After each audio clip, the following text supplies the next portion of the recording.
সুপ্রিয় ছাত্রছাত্রীরা সবাই আশা করি ভালো আছো।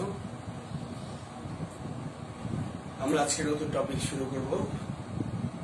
যে গত ক্লাসে আমরা সর্বশেষ কানের গঠন পর্যন্ত পড়েছি। আজকে আমরা শ্রবণ এবং ভারসাম্য দিয়ে শুরু করব। তাহলে প্রথমে আমরা চলে যাব হচ্ছে শ্রবণ কৌশলে, অর্থাৎ কান কিভাবে আমাদের শ্রবণ বা শোনার ক্ষেত্রে সাহায্য করে। তো সবাই মনোযোগ সহকারে শোনো। শ্রবণ কৌশল।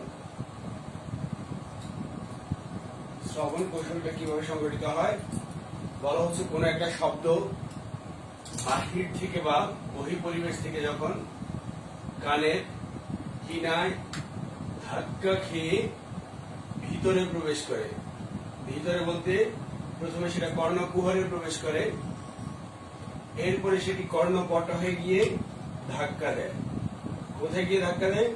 কর্ণপটহে গিয়ে ধাক্কা দেয়। এরপরে কর্ণপটহে ধাক্কা দেওয়ার পরে তখন বলা হচ্ছে এই কর্ণপটহ থেকে সে ধাক্কার অনুভূতিটাকে গ্রহণ করে হচ্ছে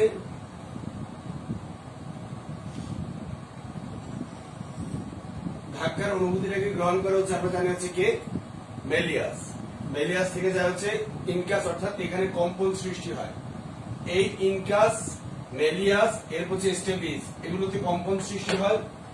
কম্পন সৃষ্টি হওয়ার পরে তখন এই স্টেপিসের সাথে যুক্ত থাকে হচ্ছে ফেনেস্ট্রা ওভালিস। আমরা জানি ফেনেস্ট্রা ওভালিসটা এটার সাথে যুক্ত থাকে।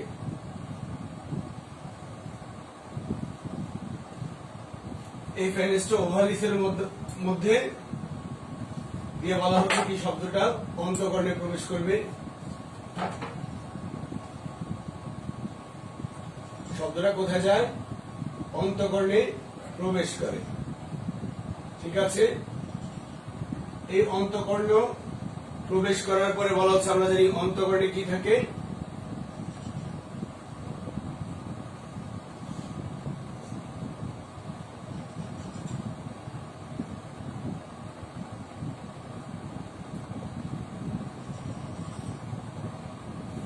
এবার খেয়াল করো, বলা হচ্ছে শব্দটা প্রথমে প্রবেশ করলো কই? কর্ণকুহর। কর্ণকুহর থেকে কর্ণপটহে ধাক্কা দিল। ধাক্কার পরে সেই উদ্দীপনাটা গ্রহণ করে হচ্ছে কি? মেলিয়াস, অর্থাৎ মেলিয়াসে কাঁপন সৃষ্টি হয়। মেলিয়াস থেকে যায় হচ্ছে ইনকাস, ইনকাস থেকে হচ্ছে স্টেপিস, স্টেপিসের মধ্য দিয়ে বলা হচ্ছে এটা হচ্ছে কি? এটা হচ্ছে আমরা জানি ফেনেস্ট্রা ওভালিস। এই ফেনেস্ট্রা ওভালিসের মধ্য দিয়ে উদ্দীপনাটা কোথায় প্রবেশ করে? অন্তঃকর্ণে প্রবেশ করে। অন্তঃকর্ণের এই প্রবেশ করার পরে আমরা জানি সেই উদ্দীপনাটা এটা হচ্ছে স্কেলার স্টিমুলি, এটা হচ্ছে পেরিলিম্বপূর্ণ, এটা হচ্ছে এন্ডোলিম্বপূর্ণ, সেটা হচ্ছে কি? স্কেলা মিডিয়া, আর সবার নিচেটা হচ্ছে কি? স্কেলা টিম্পেনি, আর এটা হচ্ছে বেসিলারি ঝিল্লি। এই বেসিলারি ঝিল্লির উপরে বলা হচ্ছে, আমরা জানি কি থাকে? অর্গান অফ কর্টি থাকে।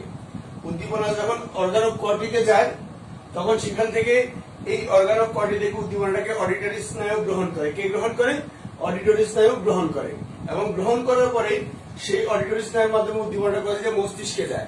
এবং মস্তিষ্কে যাওয়ার পরে তখন আমরা বুঝতে পারি এই শব্দটা কিসের। মস্তিষ্ক বিচার বিশ্লেষণ করার মাধ্যমে তখন ওই শব্দটাকে আমাদের কাছে চিহ্নিত করে, অর্থাৎ এটা কিসের শব্দ? এটা কোন মানুষের শব্দ, নাকি এটা সুজিত স্যারের শব্দ, না এটা কোন একটা প্রাণীর শব্দ, সেই বিষয়টাকে আমরা তখন বুঝতে পারি। বুঝতে পারছো? এভাবে কান আমাদের শ্রবণ কৌশলটাকে নিয়ন্ত্রণ করে। তাহলে সহজ কথায় দেখো, পিনা, পিনা থেকে কর্ণকুহর, কর্ণকুহর থেকে কর্ণপটহ, কর্ণপটহ থেকে মধ্যকর্ণের মেলিয়াস, মেলিয়াস থেকে ইনকাস, ইনকাস থেকে উদ্দীপনাটা হচ্ছে স্টেপিস। স্টেপিস হয়ে সেটা কোথায় যায়? সেটা ফেনেস্ট্রা ওভালিসের মাধ্যমে অন্তঃকর্ণে যায়। অন্তঃকর্ণে গিয়ে বলা হচ্ছে সেখানে কি? অর্গান অফ কর্টিতে যায়। অর্গান অফ কর্টি থেকে অডিটরি স্নায়ু, সেটা মস্তিষ্কে নেয়। আর মস্তিষ্ক তখন আমাদেরকে বিচার বিশ্লেষণের মাধ্যমে জানান দেয় এটা হচ্ছে কিসের শব্দ। আর যখন অতিরিক্ত শব্দটা, এই অতিরিক্ত শব্দটা বলছে ফেনেস্ট্রা রোটাটার মাধ্যমে মধ্যকর্ণে চলে আসে এবং সেটা ইউস্টেশন নালীর মাধ্যমে গলবিলীয় অংশে মিলিয়ে যায়। বোঝা গেছে কথা? এ হচ্ছে আমাদের শ্রবণ কৌশল। এবার সুপ্রিয় ছাত্রছাত্রীরা আমরা চলে যাব হচ্ছে ভারসাম্য রক্ষা, অর্থাৎ আমাদের দেহের কোন একটা দিকে হেলে গেলে বা দেহটা কোন একদিকে হেলে গেলে তখন সেটাকে বুঝতে পেরে আবার আগের অবস্থানে ফিরে আসার যে কৌশল, সেটাকে হচ্ছে ভারসাম্য রক্ষা। আর আরেকটা কথা বলি, আমাদের এই বলা হচ্ছে শ্রবণ কৌশলের ক্ষেত্রে মুখ্য ভূমিকা পালন করা হচ্ছে কি সেকুলাস, অর্থাৎ অন্তঃকরণের সেকুলাস সে কাজটাকে সম্পন্ন করে। আর ভারসাম্য রক্ষা, এরপরে ভারসাম্য রক্ষাটা মূলত করা হচ্ছে কি ভারসাম্য রক্ষার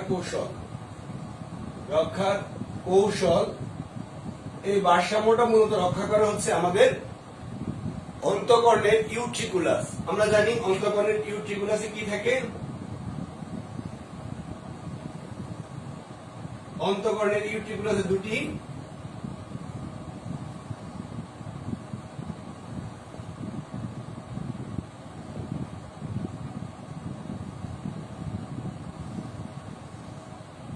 এটা হচ্ছে অ্যাম্পুলা, শুক্ল ছাত্রছাত্রীরা এটা হচ্ছে কি অ্যাম্পুলা।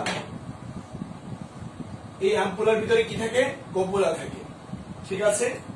আর এই কপুলার মধ্যে কি থাকে, সংবেদী রোম কোষ থাকে এবং সংবেদী রোম থাকে। এবার দেখো বলা হচ্ছে যখন আমরা কোন একটা দিকে হেলে যাই তখন ভারসাম্য রক্ষা করার কাজটা সম্পন্ন করা হচ্ছে কি ইউট্রিকুলাস। আর ইউট্রিকুলাসের আমরা জানি কি থাকে, যে দুটি অনুভূমিক নালী, দুটি উলম্ব নালী আর একটা হচ্ছে কি অনুভূমিক নালী। আর ওই নালীগুলোর সংযোগ স্থলে কি থাকে, যে অ্যাম্পুলা থাকে, এটা হচ্ছে অ্যাম্পুলা। আর এই অ্যাম্পুলার ভিতরে কি থাকে, কপুলা গঠন করে। আর কপুলার মধ্যে কি থাকে, সংবেদী রোম কোষ থাকে, সংবেদী রোম থাকে। আর এই রোমের পাশাপাশি বলা হচ্ছে এই সংবেদী রোম কোষের মধ্যে কি থাকে অটোলেথিক দানা থাকে। বুঝতে পারছি, এই অটোলেথিক দানা মূলত অটোলেথিক দানা এই উদ্দীপনাটাকে গ্রহণ করার জন্য কাজ করে থাকে। যদি আমরা কোন একটা দিকে হেলে যাই, সাপোজ এটা হচ্ছে আমাদের স্বাভাবিক অবস্থা, আমরা যখন স্বাভাবিক থাকি তখন আমাদের এই অবস্থায় থাকে, কিন্তু যখন কোন একটা দিকে হেলে যায় তখন বলা হচ্ছে এই কপুলাটাও বেঁকে যায়, কপুলাটাও কি হয় বেঁকে যায়। এই বেঁকে যাওয়ার কারণে আমাদের এই সংবেদী রোমগুলো বেঁকে যায়, বুঝতে পারছি। এবং সংবেদী রোমগুলো কি করে, এই উদ্দীপনাটাকে গ্রহণ করে, সংবেদী রোম কোষের মধ্যে নিয়ে আসে। এবং সেই অটোলেথিক দ্বারা পাশাপাশি বলা হচ্ছে কি ক্যালসিয়াম কার্বনেট সেই উদ্দীপনাটাকে ভেস্টিবুলার স্নায়ুকে দান করে, এবং ভেস্টিবুলার স্নায়ু সেটাকে মস্তিষ্কে নিয়ে যায়। তখনই আমরা বুঝতে পারি আমরা একদিকে হেলে গিয়েছি, তখন আবার আগের অবস্থানে আসার জন্য মস্তিষ্ক নির্দেশনা দেয়, তখন আমরা আবার আগের অবস্থানে ফিরে আসি। বলা হচ্ছে ইউট্রিকুলাস এবং সেকুলাসের মধ্যে সেকুলা নামক একটা স্থান আছে, যেখানে ক্যালসিয়াম কার্বনেট সমৃদ্ধ বলা হচ্ছে অটোলেথিক দানা সহ রোম কোষ থাকে। সংবেদী রোম কোষ সে উদ্দীপনাটাকে গ্রহণ করে ভেস্টিবুলার স্নায়ুকে দান করে, এটা হচ্ছে ভেস্টিবুলার স্নায়ু। এবং সেই স্নায়ু থেকে উদ্দীপনাটা কোথায় যায়, মস্তিষ্কে পাঠায়। মস্তিষ্কে যাওয়ার পরে তখন আমরা এই মস্তিষ্ক বুঝতে পারি আমরা একদিকে হেলে গেছি, আবার নির্দেশনা পাঠায়, তখন আমরা আবার স্বাভাবিক অবস্থায় ফিরে আসার জন্য কাজ করি। এভাবে আমাদের ভারসাম্য রক্ষার ক্ষেত্রে বলা হচ্ছে কি অন্তঃকরণের ইউট্রিকুলাস গুরুত্বপূর্ণ ভূমিকা পালন করে থাকে। বুঝতে পেরেছ? আশা করি তোমরা অবশ্যই বুঝতে পেরেছ। তাহলে হলো কি আমাদের শেষ হলো হচ্ছে শ্রবণ কৌশল এবং ভারসাম্য কৌশল। তো সুপ্রিয় ছাত্রছাত্রীরা, আমরা এতক্ষণ পর্যন্ত যা পড়েছি সবগুলো আমাদের স্নায়বিক সমন্বয়ের অংশ ছিল। কিসের অংশ ছিল? স্নায়বিক সমন্বয়ের। এবারে আমরা চলে যাবো হচ্ছে কি রাসায়নিক সমন্বয়। প্রথম আসো যে রাসায়নিক সমন্বয় কি, অর্থাৎ যে রাসায়নিক বস্তুর সাহায্যে বা রাসায়নিক উপাদান বা রাসায়নিক পদার্থ এর বিভিন্ন অঙ্গের সাথে সংযোগ স্থাপন করে যদি সমন্বয়টা করে থাকে তখন তাকে বলা হচ্ছে কি রাসায়নিক সমন্বয়। আর এই রাসায়নিক সমন্বয়ের ক্ষেত্রে আমরা জানি গুরুত্বপূর্ণ ভূমিকা পালন করে হচ্ছে হরমোন নামক রাসায়নিক পদার্থ। কি নামক? হরমোন নামক রাসায়নিক পদার্থ। আর এই হরমোনটা খরিত হয় কোন অংশ থেকে? বলা হচ্ছে গ্রন্থি থেকে। এখন গ্রন্থি কি বলা হচ্ছে? বিশেষ গঠন বিশেষভাবে গঠিত বা কার্যগতভাবে বিশেষ ধরনের যে কোষ, একটি বা একাধিক কোষ গুচ্ছ যদি রাসায়নিক পদার্থ ক্ষরণ করে তাদেরকে বলা হচ্ছে গ্রন্থি। গ্রন্থি মানে হচ্ছে বিশেষ কোষ। বুঝতে পেরেছ? আর এই গ্রন্থি ক্ষরণ করার মাধ্যমে দেহের বিভিন্ন অঙ্গের সাথে সংযোগ স্থাপন করে। এই গ্রন্থি কিন্তু আবার দুই ধরনের, একটা হচ্ছে বহিঃক্ষরা গ্রন্থি আর একটা হচ্ছে অন্তঃক্ষরা গ্রন্থি। বহিঃক্ষরা গ্রন্থিকে আবার সনাল গ্রন্থি বলে, অন্তঃক্ষরা গ্রন্থিকে আবার বলা হচ্ছে কি অনাল গ্রন্থি। বুঝতে পেরেছ? এরপরে আসা হচ্ছে যে গ্রন্থির মধ্যে কোনো নালী নেই, নালীবিহীন গ্রন্থি তাকেই বলা হচ্ছে কি অনাল গ্রন্থি। অর্থাৎ যেটা হরমোন ক্ষরণ করে বা হরমোন নিঃসরণ করে। আর যে গ্রন্থির সাথে নালী রয়েছে এবং এনজাইম ক্ষরণ করে এবং বেশি দূর পর্যন্ত সেটা কি হয় না, প্রবাহিত হয় না, তাকে বলা হচ্ছে সনাল গ্রন্থি। বুঝতে পেরেছো? আশা করি অবশ্যই বুঝতে পেরেছো। আবার কিছু গ্রন্থি আছে যারা অনাল এবং সনাল দুই ধরনের কাজই করে, তখন তাদেরকে আমরা বলি হচ্ছে মিশ্র গ্রন্থি। উদাহরণস্বরূপ আমাদের অগ্নাশয়, সেটা অগ্নাশয় যখন অনাল গ্রন্থি হিসেবে কাজ করে তখন সেটা ইনসুলিন এবং গ্লুকাগন নামক হরমোন ক্ষরণ করে। আর যখন যে সেটি কি সনাল গ্রন্থি হিসেবে কাজ করে তখন বলা হচ্ছে প্যানক্রিয়েটিক রস বা অগ্নাশয়িক রস ক্ষরণ করে থাকে। সেটা আমাদের দেহের বিভিন্ন বিক্রিয়ার ক্ষেত্রে প্রভাবক হিসেবে কাজ করে থাকে। বুঝতে পেরেছ? এখন আসা হচ্ছে হরমোন। আমরা হরমোন কাকে বলি? বলা হচ্ছে হরমোন এমন এক ধরনের রাসায়নিক উপাদান যা দেহের বিভিন্ন অঙ্গের সাথে সংযোগ স্থাপন করে এবং বিভিন্ন কার্যাবলী বা বিপাকীয় কার্যাবলীকে নিয়ন্ত্রণ করতে গিয়ে ভূমিকা রাখে এবং আমাদের দেহের বিভিন্ন অর্গান বা অঙ্গ সৃষ্টির ক্ষেত্রে ভূমিকা রাখে। বোঝা গেছে কথা? এবং দেহের প্রতিনিয়ত বৈশিষ্ট্য বা ভাষা পরিবর্তনের ক্ষেত্রে হরমোন ভূমিকা পালন করে থাকে। বুঝতে পেরেছ? কিন্তু বলা হচ্ছে এই হরমোন নিয়ে গবেষণা অনেক অনেক আগের কাল থেকে পৃথিবীতে প্রচলিত আছে।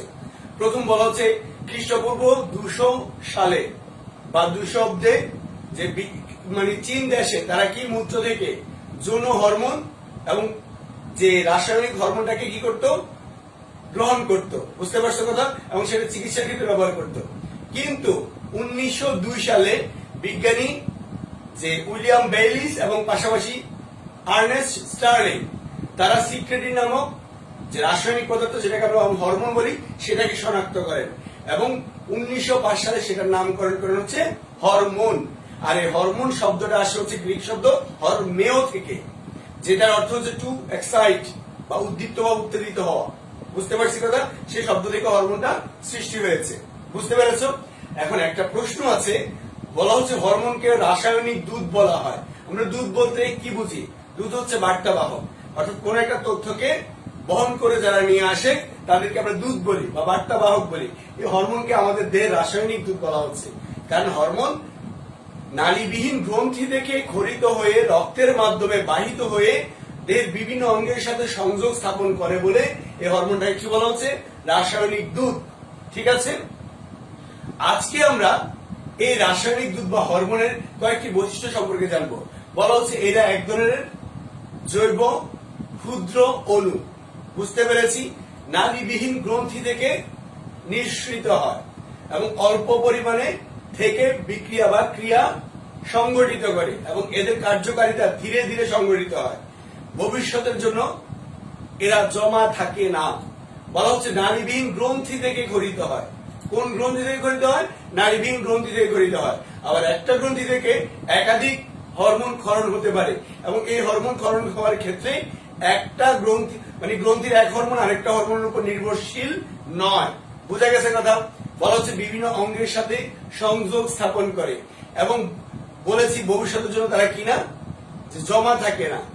এরপরে আবার আমাদের দেহের বিভিন্ন বিপাকীয় কার্যাবলীতে ভূমিকা পালন করে, দেহের বিভিন্ন অঙ্গের সাথে সংযোগ স্থাপন করে, পাশাপাশি আমাদের দৈনিক বা প্রতিনিয়ত দেহের যে ভাষা পরিবর্তন হচ্ছে সেটার ক্ষেত্রে এই হরমোন ভূমিকা পালন করে। বুঝতে পেরেছ? তাহলে আজকে এতটুকু পর্যন্ত থাকুক। আমরা আগামী ক্লাসে যে বিভিন্ন গ্রন্থি থেকে নিঃসৃত হরমোনগুলো সম্পর্কে জানবো এবং এই অধ্যায়টাও সেই টপিকস এর মধ্য দিয়ে শেষ হয়ে যাবে। ঠিক আছে? সবাই ভালো থাকো। সবাইকে ধন্যবাদ।